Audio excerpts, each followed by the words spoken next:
Sorry.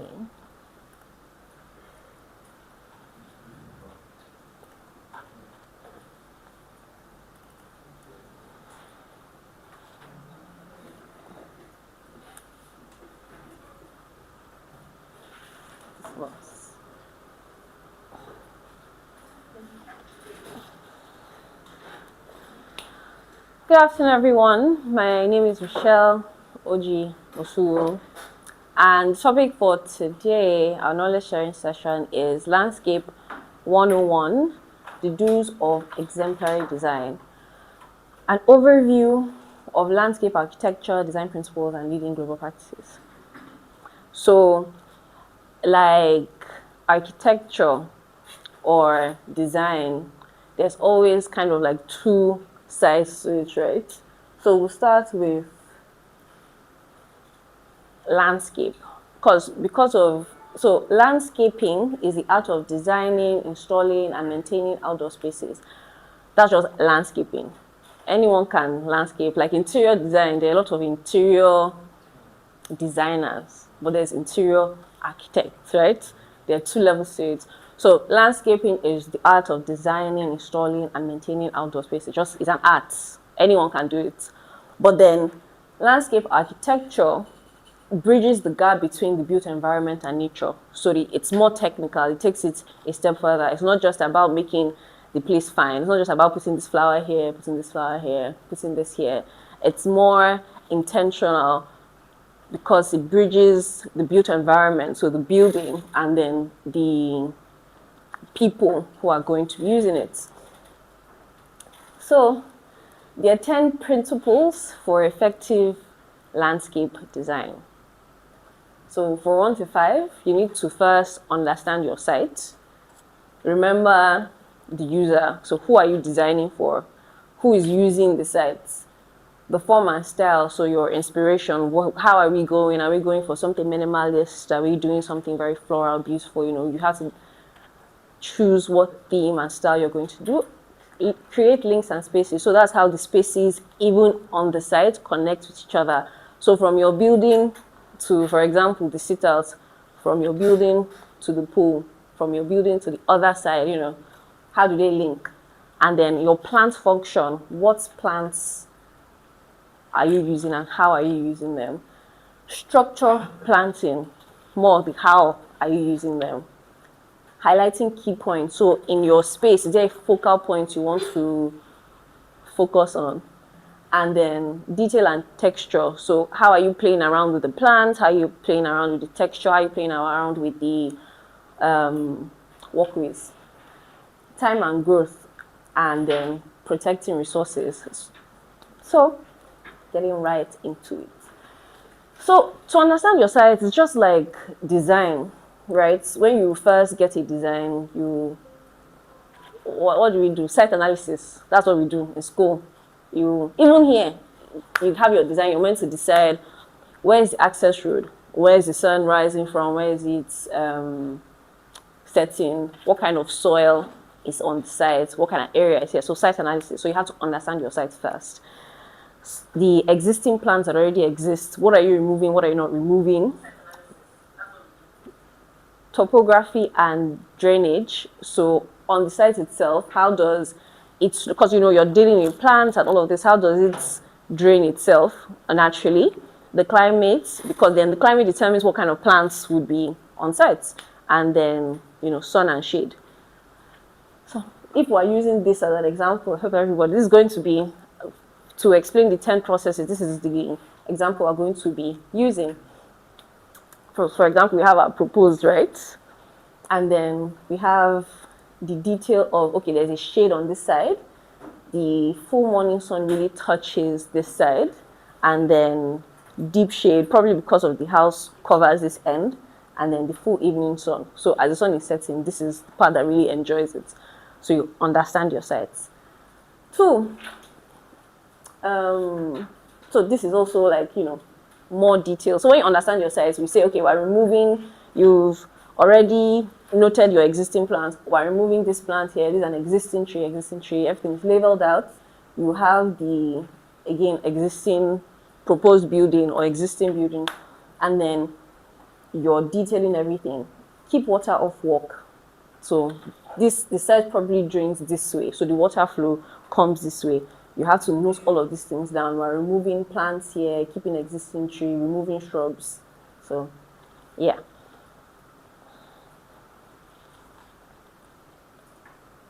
So number two was remember the user. So who are you designing for? Who is using the space? So there are 5 things to consider. How do they use the space now? Is it bare? Is it just, they just walk around it? Because, when architects design walkways, sometimes you always see like a human path. The walkway, like when you're coming down to the estate, you're coming back down to the office, there's a walkway, and there are the people who use the tree, right? You guys don't know what I'm talking about. There's a tree, there's that walkway there. So it's important to note these things down. How do they use it now? So that when you're designing, obviously, you've already seen there's a footpath. What's the point of doing that now? Why not just provide what is in use now? So again, how do they use the area and space now? What do they want to use it for? So how do you want to use it in the future? Is there anything they have in particular, like a theme and style? Because that would obviously determine your theme and style. And then how would they maintain it? The maintenance, time and effort, and again, budget. 4 and 5 tie in together because maintenance costs money. So again, this is how they use it now. For example, how they use it now. So they have the lawn. Again, remember we have how we've understood. Oh, no, sorry, I need to go back. Sorry, hold on.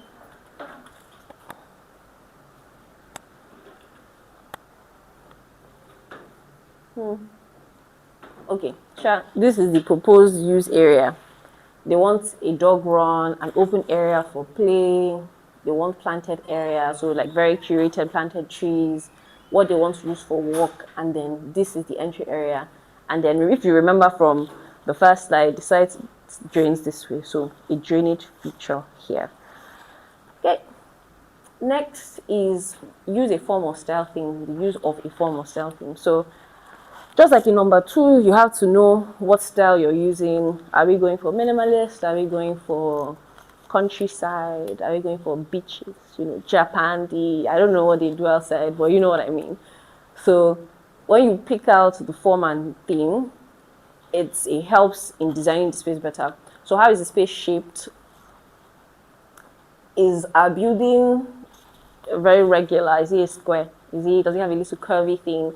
And then the overall look. So is it modern, tropical, traditional, often reflecting the architectural character of the home? Because then it would influence how you design your space, the area.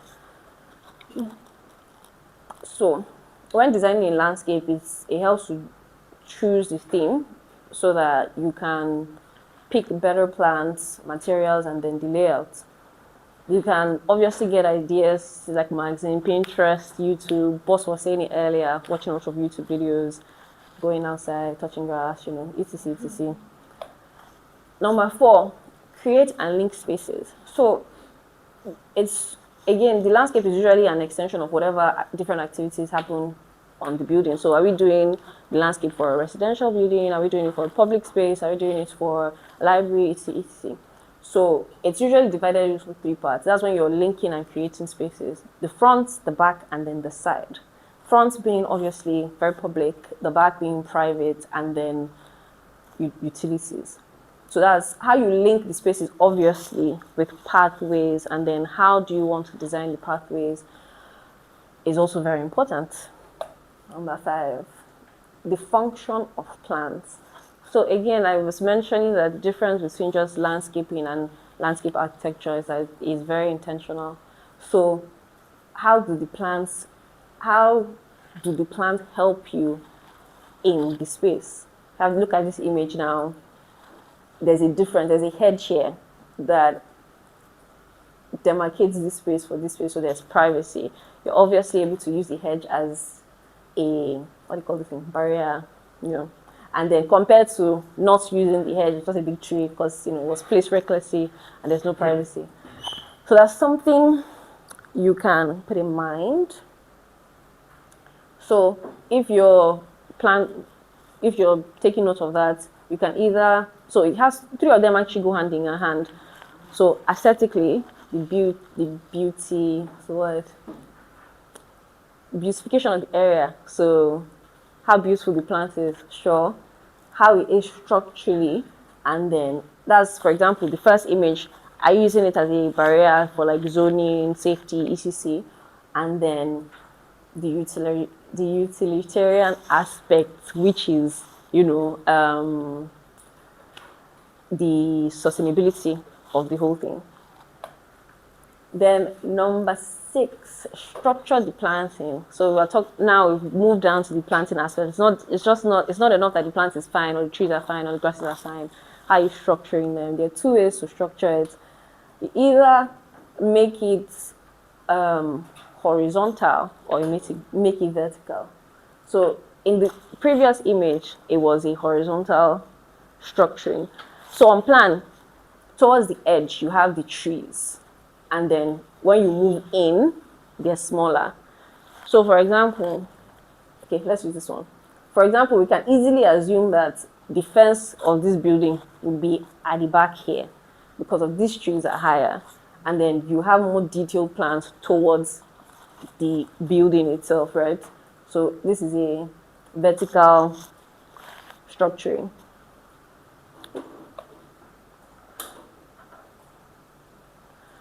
So that was 1 to 5, and this is, or 1 to 6, this is 7 to 10. You have to highlight key points. So which focal point are you going to focus on? So create focal points through contrast, color, size, etc. Are we going to decide to have a big tree in the middle and then, you know, little small ones there? Are you going to have a boulder at the end? So it's, you know, the focal points. Pay attention to detail. So the form and texture of plants matter. What color of plants, you know, that also helps. Then an extra thing is thinking about the time the plants/trees will take to grow. Trees grow slowly. It's not going to, by the time you're building, most of the time when you're constructing or you're building, you plant your trees early. So hopefully by the time you're done, they're sensible heights. So are you considering the time and then the space the plant is going to use to grow? And then whatever you design, it's always important to put it in mind that people pay to maintain these things. So you have to find a way to protect their resources so that they're not spending millions, trillions, billions to maintain. So that is basically the rundown of what you should put in mind when you are creating an exemplary landscape design.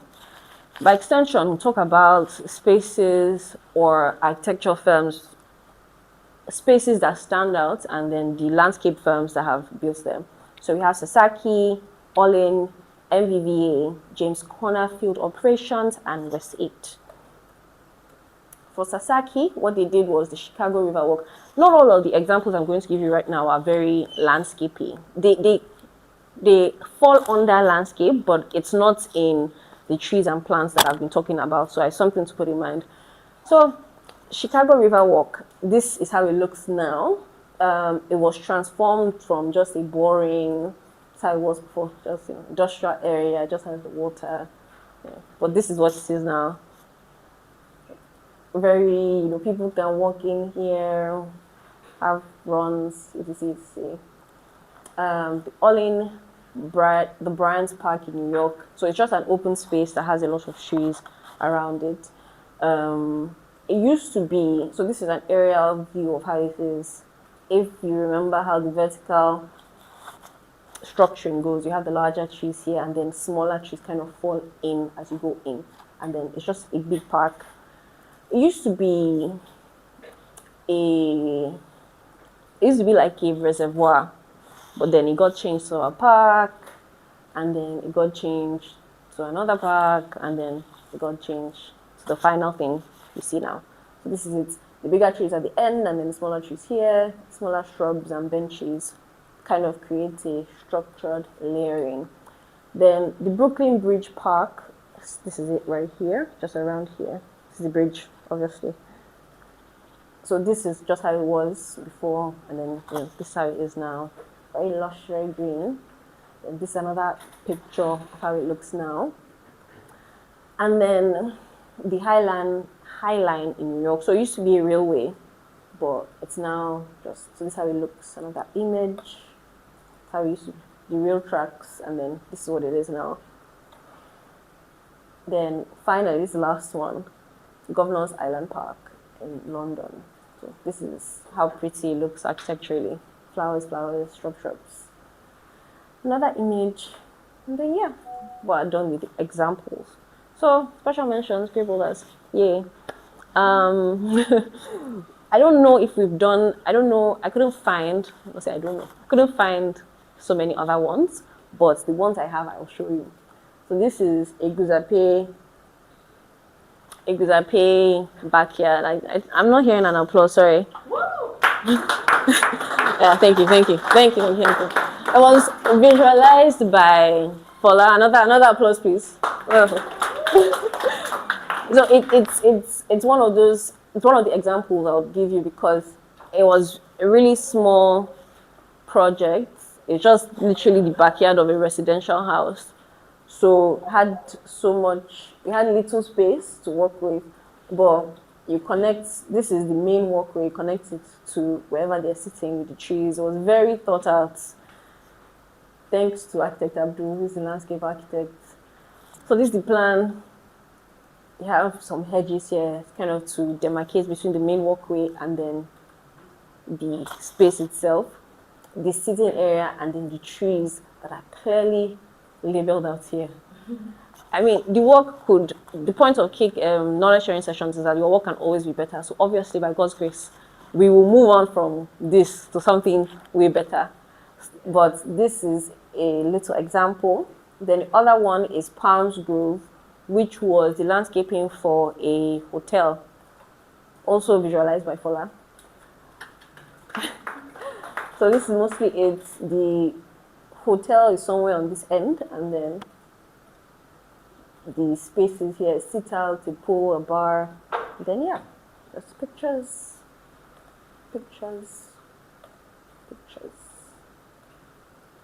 So yeah, this guy, Frank Lloyd Wright, study nature, love nature, stay close to nature, and to never fail you. You cannot design without involving green. But let's not even talk about landscape. Greens, just give us small green. It will always help however your work looks. Thank you very much.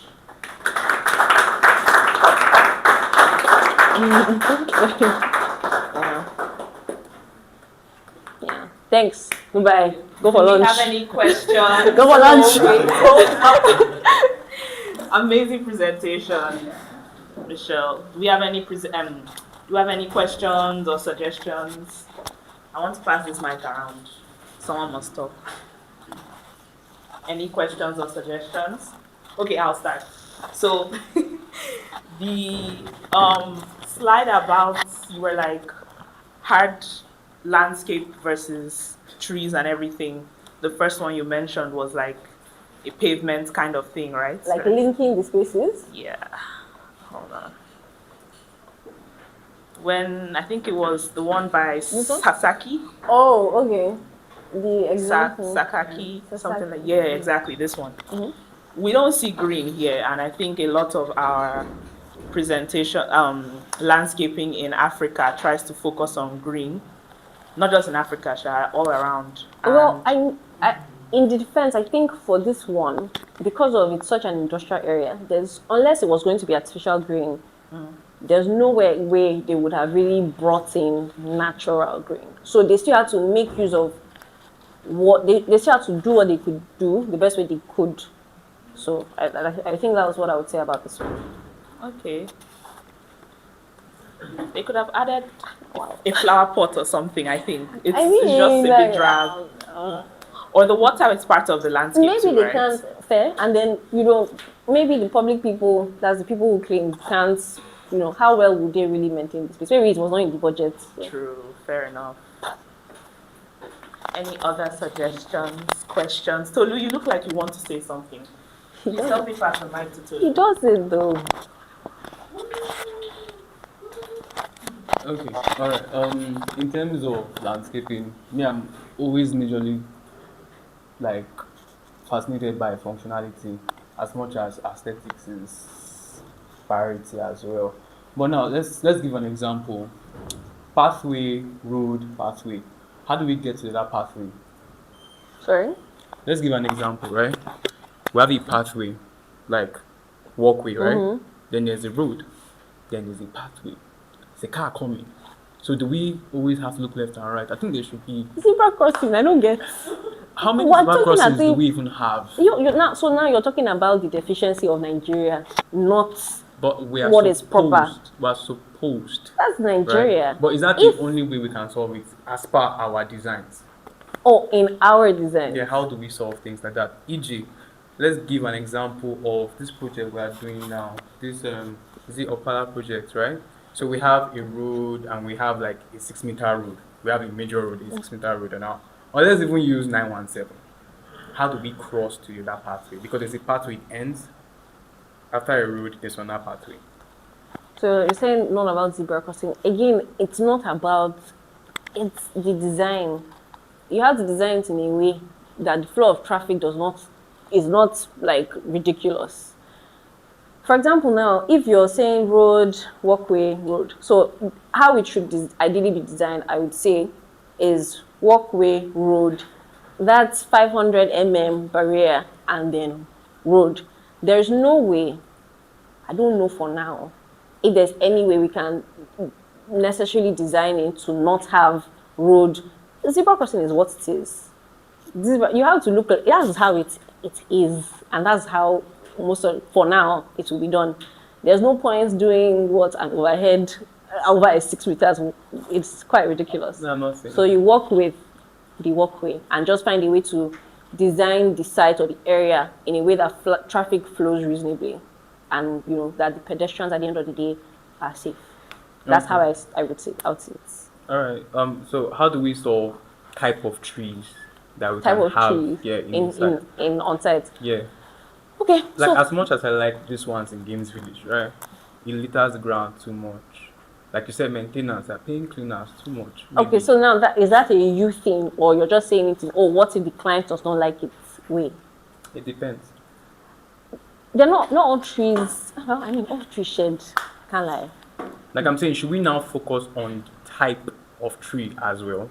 Yeah, I mean, yes. If that's the problem, you don't want to. Literally, it's going to take time because all leaves will eventually fall, unless you're getting a tree that doesn't. Right? There are trees like that. Are there trees like that? I mean, a cactus doesn't shed.